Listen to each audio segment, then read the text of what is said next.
So good morning guys. तो चलिए start करते हैं आज के यानी कि 13 जुलाई की इंपॉर्टेंट करंट अफेयर्स को। आज का पहला इंपॉर्टेंट प्रश्न ये रहा आपके सामने कि अभी हाल ही में विंबलडन ओपन 2026 में विमेन सिंगल का टाइटल किसने जीत लिया है? तो सही उत्तर होगा लिंडा नोस्कोवा ने। ये बिल्कुल नया नाम आप पढ़ रहे होंगे। जब भी टेनिस ग्रैंड स्लैम की हम बात करते हैं इनका नाम पहली बार आया है। तो विंबलडन ओपन देखो, जो टेनिस ग्रैंड स्लैम होते हैं मुख्य रूप से 4 ग्रैंड स्लैम होते हैं साल में। Australian open, French open, Wimbledon open और यूएस ओपन। तो ये तीसरा वाला ग्रैंड स्लैम है और इसमें हम वुमेन सिंगल की बात कर रहे हैं। तो इसको जीत लिया लिंडा नोस्कोवा ने। ये किस देश की टेनिस प्लेयर है? चेक रिपब्लिक की। और इन्होंने फाइनल में हराया है कैरोलिना मुचोवा को, वो भी चेक रिपब्लिक की ही प्लेयर है। तो आप कह सकते हो 21 वर्षीय नोस्कोवा का ये पहला ग्रैंड स्लैम खिताब है, इसीलिए पहली बार इनका नाम हम पढ़ रहे हैं। तो इनका नाम आपको ध्यान में रखना है। वैसे मैंने अभी आपको क्या कहा, साल में 4 ग्रैंड स्लैम होते हैं। ऑस्ट्रेलियन ओपन, फ्रेंच ओपन, ये दोनों अभी हो चुके हैं। एक बार हम उनको भी रिवाइज कर लेते हैं। तो ऑस्ट्रेलियन ओपन में मेन सिंगल टाइटल जीता था कार्लोस अल्काराज ने, वो स्पेन के प्लेयर है। विमेन सिंगल जीता था एलिना रिबाकिना ने, वो कजाकिस्तान की है।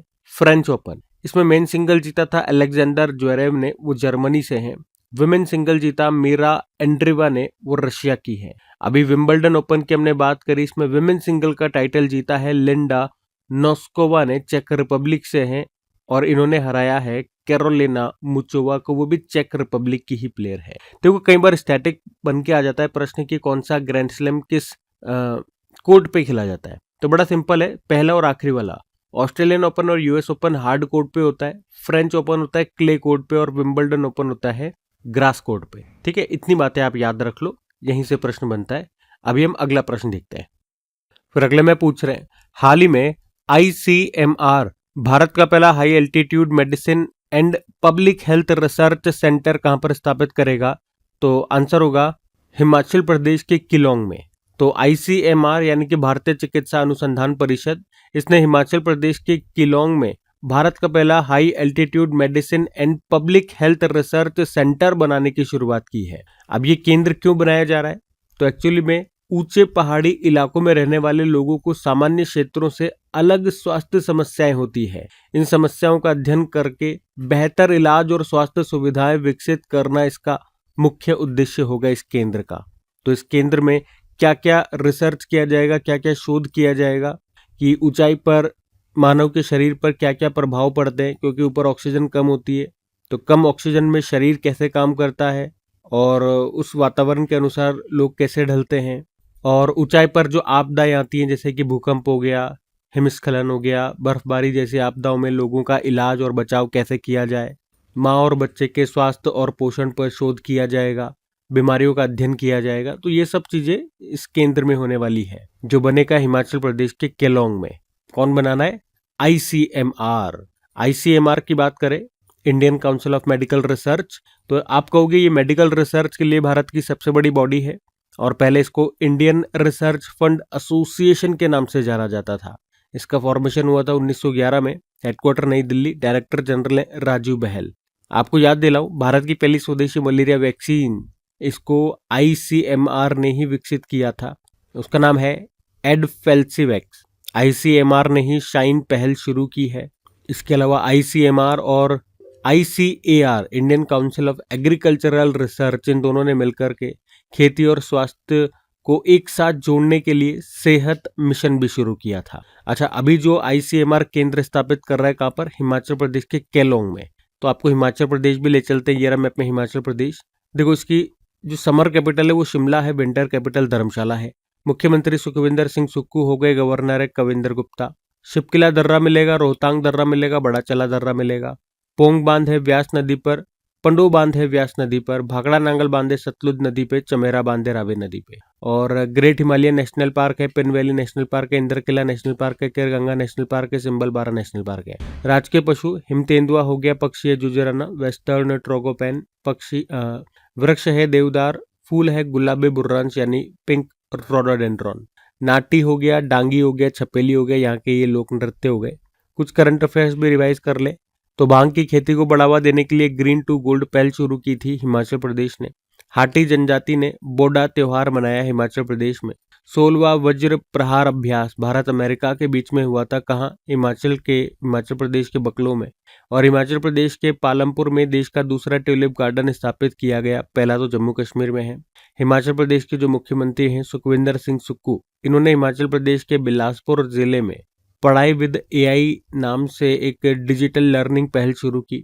हिमाचल प्रदेश हाईकोर्ट ने सिरमौर जिले के कर्नल शेर जंग नेशनल पार्क के चारों घोषित इको सेंसिटिव जोन अधिसूचना को रद्द कर दिया था। अभी हिमाचल प्रदेश के 8 प्रोडक्ट्स को जीआई टैग भी मिला था। अभी बिल्कुल लेटेस्ट 2026 में ये प्रश्न है, तो ये सब ध्यान में रखना आप।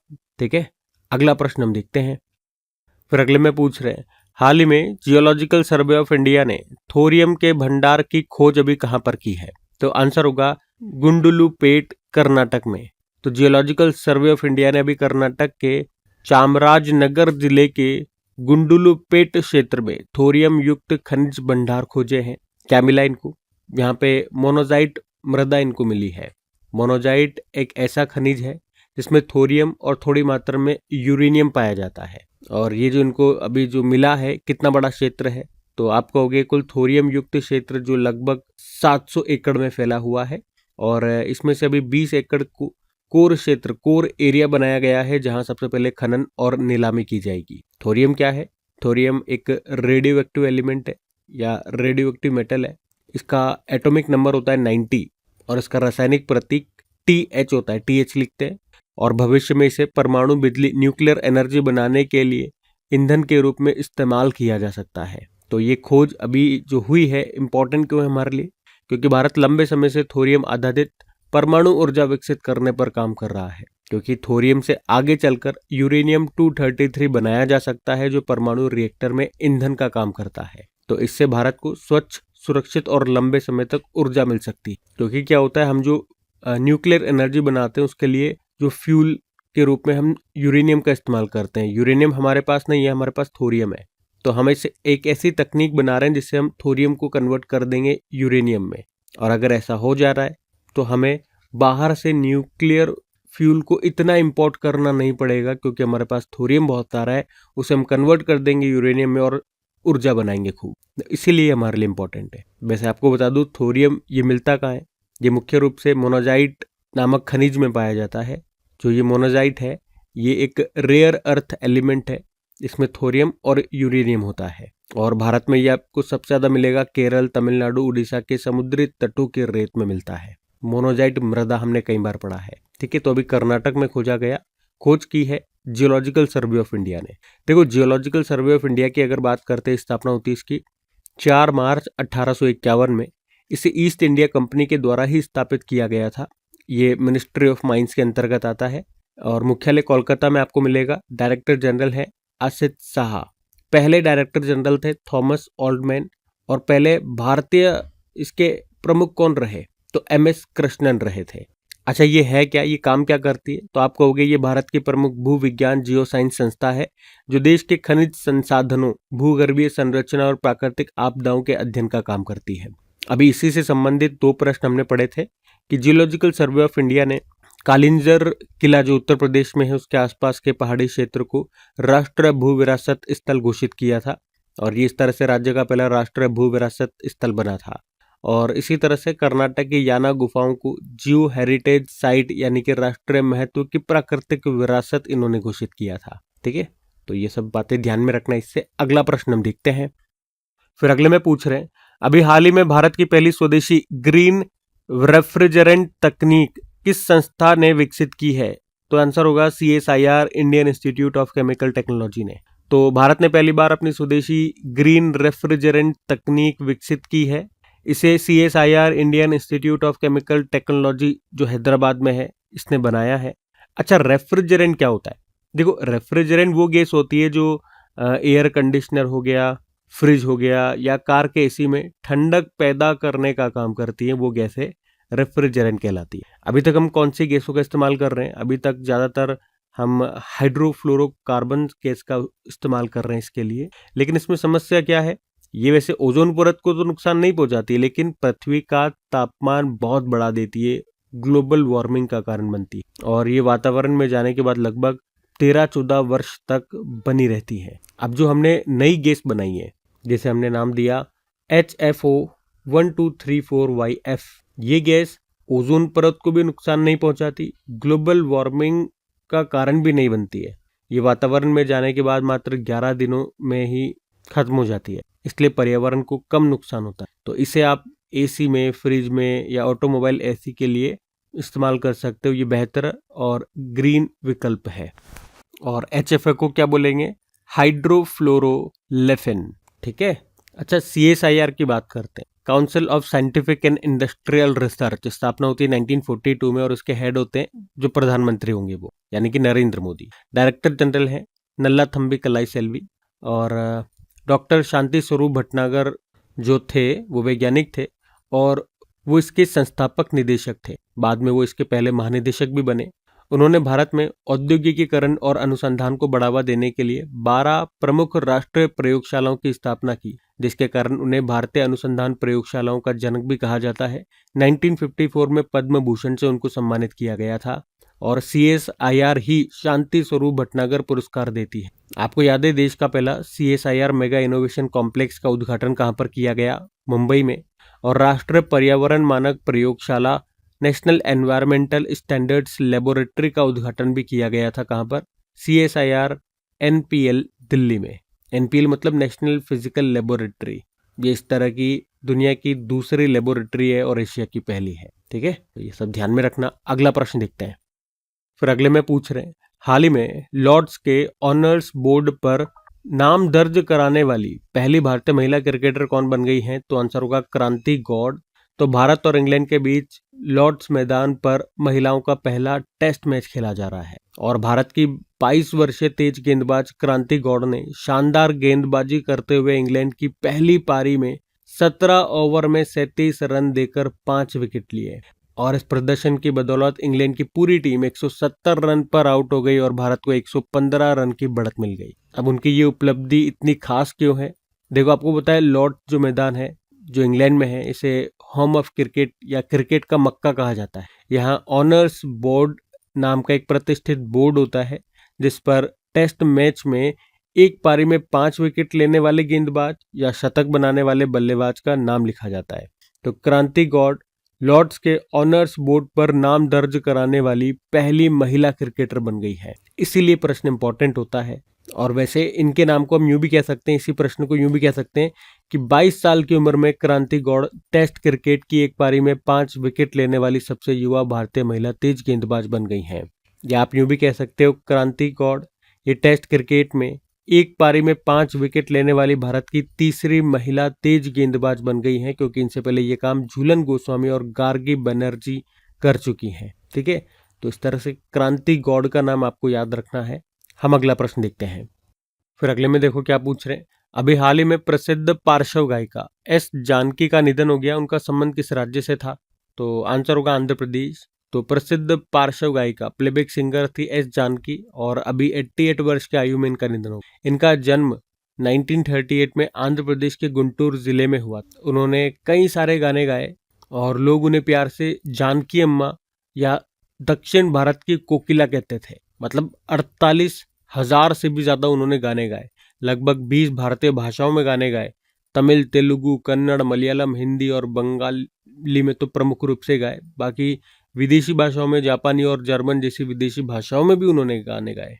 2013 में उनको पद्म भूषण से सम्मानित किया गया, लेकिन उन्होंने उसको लेने से मना कर दिया था। उन्होंने कहा था कि उनके संगीत योगदान के लिए ये सम्मान बहुत देर से उनको दिया जा रहा है, तो उन्होंने वो एक्सेप्ट नहीं किया। बाकी निधन वाला प्रश्न है तो कुछ और इंपॉर्टेंट व्यक्तियों के नाम मैं आपको बताता हूँ जिनका हाल ही में निधन हुआ 2026। जैसे भारतीय मूर्तिकार थे रामवी सुतार, जिनका भी 100 वर्ष की आयु में निधन हो गया, महाराष्ट्र से थे। मेहर कास्टेलिनो 1964 में भारत की पहली मिस इंडिया का खिताब जीता था, मुंबई से थी।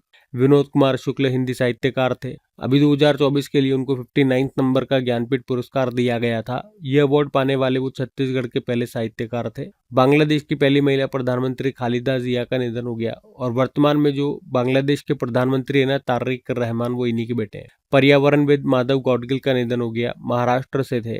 पूर्व वर्ल्ड बिलियर्ड चैंपियन थे मनोज कोठारी का निधन हो गया, कोलकाता से थे। और ब्रिटिश भारतीय पत्रकार और बीबीसी इंडिया ब्यूरो के पूर्व प्रमुख सर मार्क टली का निधन हो गया। भारत की आवाज के रूप में इनको जाना जाता था। उसके अलावा पूर्व रेल मंत्री मुकुल रॉय का निधन हो गया, पश्चिम बंगाल से थे। डेविड जे फार्बर अमेरिकी थे, इंटरनेट का ग्रैंडफादर इनको कहा जाता था, निधन हो गया। सूरीनाम के पूर्व राष्ट्रपति चंद्रिका प्रसाद संतोखी का निधन हो गया, भारतीय मूल के थे। माउंट एवरेस्ट पर चढ़ने वाले पहले अमेरिकी थे जिम व्हिटेकर, इनका निधन हो गया। और आशा भोसले जी का भी निधन हो गया। कर्नल सोनम वांगचुक का निधन हो गया, भारतीय सेना के अधिकारी थे, लद्दाख का शेर कहा जाता था। उसके अलावा लिली दास मलिक का निधन हो गया, ऑल इंडिया रेडियो की पहली असमिया महिला न्यूज रीडर थी। टेड टर्नर जिन्होंने दुनिया का पहला 24x7 24 घंटे 7 दिन चलने वाला एक न्यूज चैनल CNN शुरू किया था, निधन हो गया। राजा रणधीर सिंह शूटर थे, 1978 के बैंकॉक एशियाई खेलों में ट्रैप शूटिंग में गोल्ड जीता था और ऐसा करने वाले पहले भारतीय निशानेबाज बने थे। एक और भारतीय प्रसिद्ध निशानेबाज थे जसपाल राणा, इनका भी निधन हो गया। सुमन कल्याणपुर हिंदी और मराठी फिल्म इंडस्ट्री की प्रसिद्ध प्लेबैक सिंगर थी, 2023 में पद्म भूषण मिला। और सुभाष सी कश्यप भारत के प्रसिद्ध संविधान विशेषज्ञ और पूर्व लोकसभा महासचिव थे, जिनका भी निधन हो गया। ठीक है, तो निधन से ये सारे इंपॉर्टेंट नाम इस साल के ध्यान में रखने हैं। अगला प्रश्न हम देखते हैं। फिर अगले में पूछ रहे हैं, हाल ही में दुनिया का पहला व्यावसायिक भौर उपग्रह जिसे सिटी लैब्स ने विकसित किया है, किस कंपनी के द्वारा भी लॉन्च किया गया? तो आंसर होगा स्पेस एक्स। तो स्पेस एक्स जो कि एलन मस्क की स्पेस कंपनी है, और इसने भौर नाम का एक सैटेलाइट को लॉन्च किया है। इसे सिटी लैब ने विकसित किया है। भौर मतलब होता है बेटा वोल्टेइक ऑर्बिटल हाई रिलायबिलिटी। ये दुनिया का पहला व्यावसायिक उपग्रह है जिसमें बेटा वोल्टाइक परमाणु तकनीक का परीक्षण किया जा रहा है। इसका उद्देश्य ये देखना है कि परमाणु ऊर्जा से छोटे उपकरणों को लंबे समय तक बिजली दी जा सकती है या नहीं। तो बेटा वोल्टाइक तकनीक क्या है? इसमें ट्रिटियम नाम का एक रेडियोधर्मी पदार्थ, जो भी रेडियो एक्टिव एलिमेंट है, उसका इस्तेमाल हुआ है। ट्रिटियम धीरे धीरे डिके होता है, खत्म होता है धीरे धीरे, और इस प्रक्रिया से निकलने वाली ऊर्जा को बिजली में बदला जाता है। तो इस तरह से आप कहोगे ये बैटरी कई वर्षों तक बिना चार्ज किए काम कर सकती है। ये जो ट्रिटियम रेडियो एक्टिव एलिमेंट है, ये धीरे धीरे क्षय होता जाता है, डिके होता जाता है, और उससे ऊर्जा बनती जाती है। और अभी इस उपग्रह को जो लॉन्च किया गया, कहाँ से लॉन्च किया गया? फॉल्कन 9 रॉकेट से। स्पेस एक्स का जो फॉल्कन 9 रॉकेट है, उससे इसको लॉन्च किया गया ट्रांसपोर्टर 17 मिशन के तहत। और इसका प्रक्षेपण अभी किया गया कैलिफोर्निया अमेरिका से।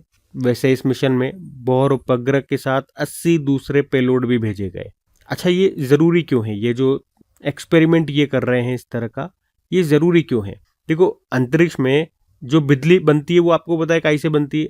सूर्य से, यानी कि सोलर से हम बिजली बनाते हैं, क्योंकि सूर्य वहाँ पे हमेशा उपलब्ध रहता है और सोलर का इस्तेमाल करके हम बिजली बना लेते हैं। लेकिन अंतरिक्ष में कई जगह ऐसी होती है जहाँ सूर्य का प्रकाश नहीं पहुँचता।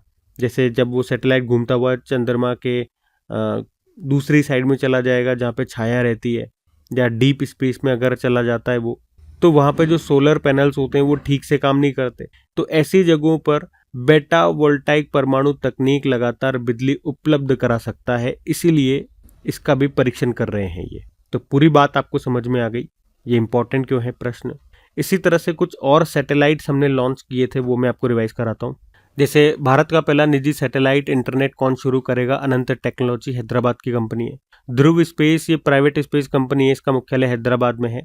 और ये स्पेस एक्स के फॉल्कन 9 रॉकेट के जरिए अपना पहला वाणिज्यिक उपग्रह मिशन लॉन्च करेगा, नाम है लीप 1। बंगलुरु का एक अंतरिक्ष स्टार्टअप है गैलेक्स आई, जो दुनिया का पहला मल्टी सेंसर अर्थ ऑब्जर्वेशन उपग्रह मिशन दृष्टि लॉन्च करेगा। तमिलनाडु के अरियाकुड़ी, जो शिवगंगा जिले में आता है, उसके सरकारी, वहाँ पे एक सरकारी स्कूल है, तो उस सरकारी स्कूल के 13 छात्रों ने 600 ग्राम का विक्कोसैट 1 मिनी सैटेलाइट बनाया और इसे हीलियम बलून के द्वारा 22 किलोमीटर की ऊंचाई तक सफलतापूर्वक लॉन्च किया था। बंगलुरु स्थित अंतरिक्ष स्टार्टअप गैलेक्स आई ने दुनिया का पहला ऑप्टोसार सैटेलाइट मिशन दृष्टि को सफलतापूर्वक लॉन्च किया था और इसे स्पेस एक्स के फॉल्कन 9 रॉकेट से लॉन्च किया। ये वही वाला है, ऊपर वही प्रश्न है। बाकी पिक्सेल और सर्वम एआई ने मिलकर पाथ फाइंडर नाम का एक खास उपग्रह बनाने की घोषणा की।